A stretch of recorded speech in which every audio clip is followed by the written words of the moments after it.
Hello students, आज हम Deepak revision model test paper number 2 करने वाले हैं। तो इसका एमसीक्यू देखते हैं हम। तो हमारे पास सबसे पहला एमसीक्यू लिखा हुआ है, प्रिंसिपल वैल्यू निकालनी है हमें कॉस इनवर्स -1/√2 की। तो ये देखो, हमारे पास जो ये है कॉस इनवर्स -1/√2 है। हमें पता है जब कॉस इनवर्स में अंदर माइनस आता है तो हम इसे लिख देते हैं पाई माइनस कॉस इनवर्स 1/√2। ये हो जाएगा पाई माइनस, अब हमें पता है कॉस की जो वैल्यू होती है 1/√2 ये होती है हमारे पास पाई/4। अगर हम इसका एलसीएम लेके इसको सॉल्व करेंगे तो ये आंसर आ जाएगा हमारे पास 3 पाई/4, जो कि हमारे पास ऑप्शन नंबर सी है। अच्छा, हम सेकंड क्वेश्चन देखते हैं। सेकंड में हमारे पास है y = tan inverse 2x/1 - x²। हमें इसका डिफ्रेंशिएशन करना है। तो डिफ्रेंशिएशन करने से पहले हमें पता होना चाहिए कि जो tan इनवर्स 2x/1 - x² है इसकी वैल्यू क्या होती है 2 tan इनवर्स x। इसी तरह से दो फॉर्मूले ये और गिवन है, तो ये भी देखने हैं आपको। तो फिलहाल हम अपना क्वेश्चन करते हैं कि इसकी जो वैल्यू है वो है 2 tan इनवर्स x। अब हमें क्या करना है, इसका डिफ्रेंशिएशन करना है। तो इसका जो डिफ्रेंशिएशन हो जाएगा वो हो जाएगा tan इनवर्स का 1/1 + x²। क्वेश्चन नंबर थर्ड में हमारे पास ये दो इक्वेशन गिवन थी मैट्रिक्स की। हमें क्या करना था, इसमें y की वैल्यू निकालनी थी। तो हमने कि ये जो 2x और 2x ये x वाली टर्म सेम है, तो हम क्या करते हैं, कैंसिल करने के लिए हमने सभी के क्या कर दिए, साइन चेंज कर दिए। तो इससे क्या हुआ, जो ये 2x से 2x क्या हो गया, कैंसिल हो गया हमारा। तो हमने क्या किया, 3y और 3y ये हमारे पास हो जाएगा 6y। और यहाँ पर क्या आ गया था, माइनस का साइन आया था। किस कारण से आया था कि हमने सभी के साइन चेंज किए थे। क्यों? ताकि हमारी x से x वाली टर्म क्या हो जाए, कैंसिल हो जाए। तो ये जो 6 था मल्टीप्लाई में कहाँ आ गया, डिवाइड में आ गया। तो हमारे पास क्या निकल गई, y की वैल्यू। अब क्वेश्चन नंबर 4 है हमारे पास। क्वेश्चन नंबर 4 में हमारे पास fx गिवन था और इसका हमें क्या करना था, डिफ्रेंशिएशन। जैसा कि हमें पता है log x का डेरिवेटिव होता है 1/x। x का मतलब क्या है यहाँ पर, x का मतलब है cos e⁻x, तो 1/cos e⁻x। अब किसका डिफ्रेंशिएशन बचा, इसी का बचा, cos e⁻x का। तो हमने cos का डेरिवेटिव किया, ये हो गया माइनस साइन e⁻x। cos का होने के बाद हमारे पास बचता है e⁻x का, और e⁻x का डिफ्रेंशिएशन क्या हो जाता है, e⁻x। और ये जो साइन अपॉन कॉस है ये क्या बन जाएगा हमारा 10। तो जो क्वेश्चन नंबर 4 है इसका जो ऑप्शन आएगा ये आएगा option number B. Question number 5 लिखा हुआ है rate of change of area, मतलब जो एरिया है वो चेंज हो रहा है, तो हमें इसका रेट ऑफ चेंज निकालना है। एरिया का रेट ऑफ चेंज निकालना है, मतलब हमें एरिया का डिफ्रेंशिएशन करना है with respect to its radius. हमें किसके रिस्पेक्ट में निकालना है, रेडियस। तो हमने क्या किया, एरिया ऑफ सर्कल हमें पता है क्या होता है, πr²। हमने इसका डिफ्रेंशिएशन करा रेडियस के रिस्पेक्ट में, तो ये हो जाएगा 2πr। और r की जो वैल्यू है हमारे पास वो गिवन है कितनी, 6। अगर हम मल्टीप्लाई कर देते हैं तो ये हो जाएगा हमारे पास 12π। तो अब ये क्वेश्चन नंबर है हमारे पास 6th। इसमें दो इक्वेशन दे रखी है, एक तो है सर्कल की इक्वेशन और एक है लाइन की इक्वेशन। हमें क्या करना है, इन दोनों के बीच का एरिया निकालना है। तो हमारे पास ये जो सर्कल की इक्वेशन थी x² + y² = 16, इसके अंदर ये देखो जो 16 है इसको हम लिख सकते हैं 4 का स्क्वायर, और जो ये 4 है ये हमारे पास क्या बन जाएगी, रेडियस। और जो इसका सेंटर है वो क्या हो जाता है, 0 0। तो इस तरह से हमने एक सर्कल बना दिया जिसकी रेडियस क्या है, 4 हमारे पास हर तरफ दिखेगी।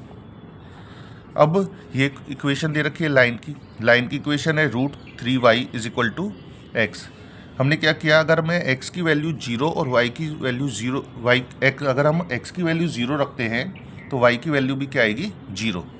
तो इसका मतलब क्या है, इसका मतलब ये है कि ये जो लाइन है वो ओरिजिन में से पास होगी।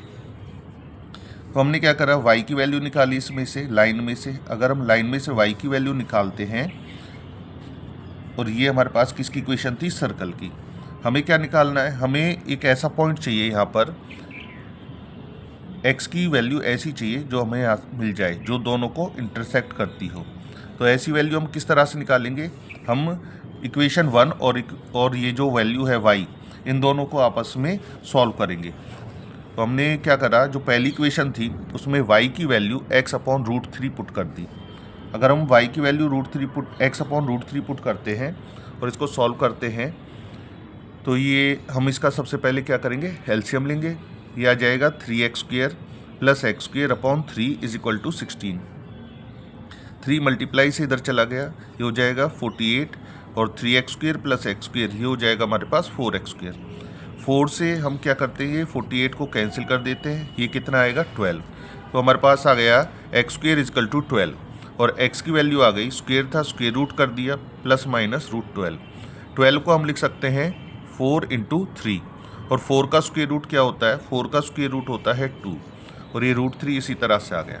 अब देखो ये जो √3 आई है, 2√3 वैल्यू आई है, इसका हमें करना क्या है। अगर आप ध्यान से देखो तो 0 से लेकर 2√3 तक का जो एरिया है वो सिर्फ और सिर्फ इस लाइन के नीचे है। तो इसलिए हम क्या करेंगे, 0 से 2√3 तक का जो एरिया है वो किसके नीचे निकालेंगे, लाइन के नीचे। और 2√3 से 4 तक का जो एरिया है वो किसके नीचे आ रहा है, ये आ रहा है हमारे पास सर्कल के नीचे। तो हम इसका भी एरिया निकालेंगे और हमें क्या करना है, दोनों एरिया निकाल कर इन दोनों को क्या कर देना है, प्लस कर देना है। तो देखते हैं ये, तो जैसा कि बताया था 0 से 2√3 तक तो लाइन के नीचे है और 2√3 से लेकर 4 तक किसके नीचे आया है, सर्कल। अब लाइन में से हमने y की वैल्यू निकाली, y की वैल्यू कितनी आ रही है, ये आ रही है x/√3 और सर्कल में से y की वैल्यू निकाली, ये आ रही थी 16 - x²। हमने x का इंटीग्रेशन किया, क्या आता है x का इंटीग्रेशन, x² और √3 को हम ले गए थे बाहर। लिमिट है 0 से 2√3। इसी तरह से इसका फॉर्मूला लगाया हमने, फॉर्मूला लगाया और इसको हमने क्या किया, सॉल्व किया। वैल्यूज़ पुट कर दी, upper limit minus lower limit, और इसको सॉल्व किया। जब हम इसमें फॉर्मूला लगाते हैं या लिमिट पुट करते हैं तो कुछ इस तरह से आता है। यहाँ पर आ गया 1/√3 और 2 से 12 को कैंसिल करेंगे तो कितना आएगा 6 प्लस इधर से उतारा 8। साइन की वैल्यू जो 1 है ये होती है हमारे पास π/2 पर, माइनस 2/2√3। 16 में से 12 माइनस किया तो ये आया 4, माइनस 2 से 16 को डिवाइड किया तो ये आएगा 8 और ये साइन की वैल्यू हमने कैंसिल कर दिया है 2, ये हो गया √3/2। आगे सॉल्व किया, 6/√3 लिखा हुआ था, रैशनलाइज किया, √3/√3 प्लस यहाँ से हमने क्या किया, 2 से 8 को कैंसिल किया, कितना आएगा ये 4π। 2 से 2 कैंसिल हुआ, ये आ जाएगा √3 और ये आएगा √4 माइनस 8। हमने देखा साइन की वैल्यू √3/2 कहाँ पर होती है, ये होती है π/3 पर। तो ऊपर आ गया 6√3, √3 की √3 से मल्टीप्लाई की तो हमारे पास आया 3। इधर 4π माइनस 4 का जो स्क्वायर रूट है ये हो जाता है हमारे पास 2 और ये √3 ऐसे, और ये वैल्यू हमने ऐसे उतार दी। अब क्या किया हमने, यहाँ से कैंसिल किया 3 से 6 को, ये आएगा 2√3 और ये वाला भी 2√3 हमने उतार लिया है। इधर से उतारा 4π और ये वैल्यू 2√3 से 2√3 कैंसिल, और जो ये वैल्यूज़ बच रही है इनका एलसीएम लिया तो हमारे पास जो आंसर आया वो आ गया है 4π/3। अब क्वेश्चन नंबर 7 में हमारे पास क्या लिखा था, ये डिफरेंशियल इक्वेशन है और हमें इसका क्या निकालना था, सॉल्यूशन निकालना था। तो हमने क्या किया, y वाली जो टर्म्स है वो हमने एक तरफ ली, dy में क्या आ गया √4 - y², और dx ले गए हम दूसरी साइड और दोनों तरफ हमने क्या लगा दिया, इंटीग्रेशन। अब हमें पता है इसका जो फॉर्मूला होता है वो होता है sin इनवर्स y/2 = 1 का इंटीग्रेशन x प्लस में c। अब जो ये साइन इनवर्स है इसको इस साइड ले गए तो ये हो गया sin x प्लस c, और 2 डिवाइड वाला कहाँ आ गया, दूसरी साइड हो गया मल्टीप्लाई। क्वेश्चन नंबर 8 में हमें इंटीग्रेशन निकालना था, किसका इंटीग्रेशन, tan² x का। अब हमें पता है tan² x किसके बराबर होता है, फॉर्मूला 10th वाला है sec² x - 1 के, और sec² x का जो इंटीग्रेशन होता है वो होता है tan x और 1 का जो इंटीग्रेशन हो जाता है ये होता है x। अब क्वेश्चन नंबर 9 भी हमारे पास इंटीग्रेशन से रिलेटेड है।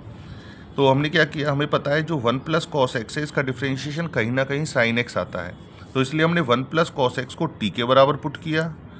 cos x का जो डिफ्रेंशिएशन है ये होता है -sin x, dx = dt। Minus का साइन हम इस साइड ले गए तो अब जो ये ऊपर साइन एक्स डी एक्स लिखा हुआ था, साइन एक्स डी एक्स, इसकी जगह हम लिखेंगे माइनस का डी टी, और जो नीचे 1 प्लस कॉस एक्स है इसकी जगह हम क्या लिख सकते हैं, टी। और हमें पता है 1/t का इंटीग्रेशन हो जाता है log t, और t की वैल्यू क्या थी हमारे पास यहाँ पर 1 प्लस कॉस एक्स। अब क्वेश्चन नंबर 10 है, इसमें हमारे पास क्या दिया हुआ था कि हमारे पास दे रखा है कि x square plus Y square, क्या x square plus Y square is equal to 1, हमें इसका क्या निकालना है, एरिया निकालना है सर्कल का। तो हमने क्या किया, हमें पता है जैसा कि x square plus Y square is equal to R square, ये इक्वेशन होती है सर्कल की। अगर हम कंपेयर करते हैं तो आर की वैल्यू हमारे पास क्या आ रही है 1, और एरिया ऑफ सर्कल क्या होता है पाई आर स्क्वेयर। आर की वैल्यू 1 रखी तो ये हमारे पास क्या आ गया, आंसर आ गया। तो क्वेश्चन नंबर 10 का आंसर क्या हो जाता है हमारा, डी। अब ये है हमारे पास क्वेश्चन नंबर 11, इसमें लिख रहा है डिग्री निकालनी है। डिग्री किसकी निकलती है, जो मैक्सिमम डेरिवेटिव होता है, जैसे डी वाई अपॉन एक्स और D square Y upon D X square. इसमें जो मैक्सिमम डेरिवेटिव है वो हमारे पास ये है, इसकी जो पावर है वो है 3, तो इसलिए जो डिग्री हो जाएगी इसकी वो क्या हो जाएगी 3। क्वेश्चन नंबर 12 में हमें लिखा हुआ है कि negative of A matrix A is obtained by, किसी मैट्रिक्स का नेगेटिव कब मिलता है, जब उसे किससे मल्टीप्लाई कर दिया जाता है, -1 से। क्वेश्चन नंबर 13 में लिखा हुआ है कि दो वेक्टर हैं, ये दोनों की दोनों ऑर्थोगोनल है। ऑर्थोगोनल का मतलब होता है परपेंडिकुलर, ऑर्थोगोनल का मतलब क्या होता है, परपेंडिकुलर। और हमें क्या निकालनी है, लैम्डा की वैल्यू निकालनी है। अगर दो वेक्टर परपेंडिकुलर हैं, अगर दो वेक्टर परपेंडिकुलर हैं तो इसका मतलब क्या होता है, दो वेक्टर परपेंडिकुलर होने का मतलब है कि उन दोनों का जो डॉट प्रोडक्ट है वो किसके बराबर होगा, 0। तो इसमें क्या करते हैं, आई वाली टर्म्स की आई के साथ मल्टीप्लाई, जे वाली टर्म की जे वाली टर्म के साथ मल्टीप्लाई, के की टर्म। तो हमारे पास आ गया ये, इसको लिख सकते हैं 5 लैम्डा माइनस 7 इजकल टू 0। तो लैम्डा की वैल्यू क्या आ गई 7/5। तो हमें क्या याद रखना है कि ऑर्थोगोनल का मतलब होता है परपेंडिकुलर, और जब दो वेक्टर परपेंडिकुलर होते हैं तो उनका जो डॉट प्रोडक्ट है वो किसके बराबर होता है, 0। अब क्वेश्चन नंबर 14 में हमारे पास डायरेक्शन रेशियोज गिवन है और हमें क्या निकालना है, डायरेक्शन कोसाइंस। तो डायरेक्शन रेशियोज गिवन है तो सबसे पहले हमको ये निकालना होगा square root of 6 square minus 2 square minus 3 square, जैसे हम मैग्नीट्यूड निकालते हैं, और इसको सॉल्व करके कितना आ जाता है 7। तो डायरेक्शन कोसाइन हो जाएंगे 6/7 -2/7 और -3/7। ये हमारे पास क्या हो जाएंगे, डायरेक्शन कोसाइंस। क्वेश्चन नंबर 15 में हमारे पास ये इक्वेशन दे रखी है, ये कौन सी इक्वेशन है, कार्टेशियन इक्वेशन होती है, और हमें किस में बदलना है, ये वेक्टर इक्वेशन में।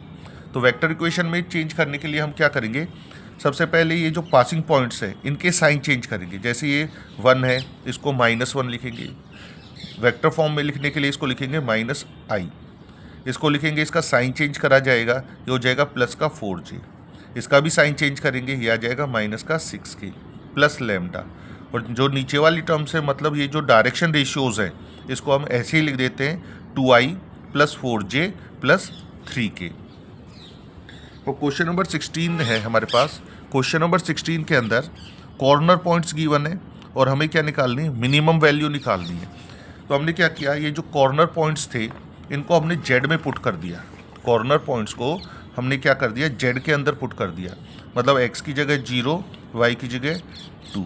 सॉल्व करा, कितना आया 12। इसी तरह से हमने एक्स और वाई की जगह 3 और 0 रखा, इसी तरह से 6 और 0, ये सारी वैल्यूज़ हमने पुट कर देखी। तो हमने देखा कि जो मिनिमम वैल्यूज़ है वो हमारे पास क्या आ रही है, 2 पॉइंट्स पर आ रही है। इसका मतलब है इन दोनों पॉइंट्स को मिलाने वाली जो लाइन है, इस पर जितने भी पॉइंट्स होंगे उन सभी पॉइंट्स पर जेड की जो वैल्यू है वो मिनिमम होगी। तो इसलिए जो इसका आंसर आया है वो क्या है, any point on the line segment, मतलब जो भी लाइन सेगमेंट होगी इन दोनों पॉइंट्स को मिलाकर उस पर जितने भी पॉइंट्स होंगे उन सभी पर जेड की वैल्यू क्या होगी, मिनिमम। इसी तरह से क्वेश्चन नंबर 17 हमारे पास है। इस क्वेश्चन में हमें क्या निकालनी है, मैक्सिमम वैल्यू। तो सबसे पहले हमने ये कॉर्नर पॉइंट्स लिए 10, 50, 50, 50, 640 और 60, 0। हमें मैक्सिमम वैल्यू निकालनी थी इस पर, तो हमने क्या किया, जेड के अंदर ये सारी वैल्यूज़ रख दी, 10 और 50 रख दी, इसके बाद 50 और 50 रख दी, और इसको जब हमने सॉल्व किया तो कुछ ये वैल्यूज़ आई। इसमें से हमें मैक्सिमम निकालनी थी और मैक्सिमम वैल्यू कितनी आई, 960, और ये किस पॉइंट पर आई है, 60,0 पर, जो कि हमारे पास बुक का जो ऑप्शन है वो है option number A. Option number A पर हमारे पास ये वैल्यू कैसी आई है, मैक्सिमम। आज का ये लास्ट क्वेश्चन है। हमारे पास एक मैट्रिक्स गिवन है जिसका ऑर्डर क्या है, 3/3, और हमें से क्या निकलवा रहे हैं, ये फाइंड आउट करवाने रहे हैं डिटर्मिनेंट ऑफ 3a। तो देखते हैं, इसका एक फॉर्मूला है कि अगर एक n/n मैट्रिक्स हो और हमें k का डिटर्मिनेंट निकालना है, तो ये जो k है ये बाहर आ जाता है और इसकी जो पावर है वो क्या हो जाती है, n। तो यहाँ पर भी हमने क्या किया, ये जो 3 है वो बाहर आ गया और इसकी जो पावर है वो क्या हो जाएगी हमारे पास, 3, और 3 की पावर 3 कितना होता है, 27।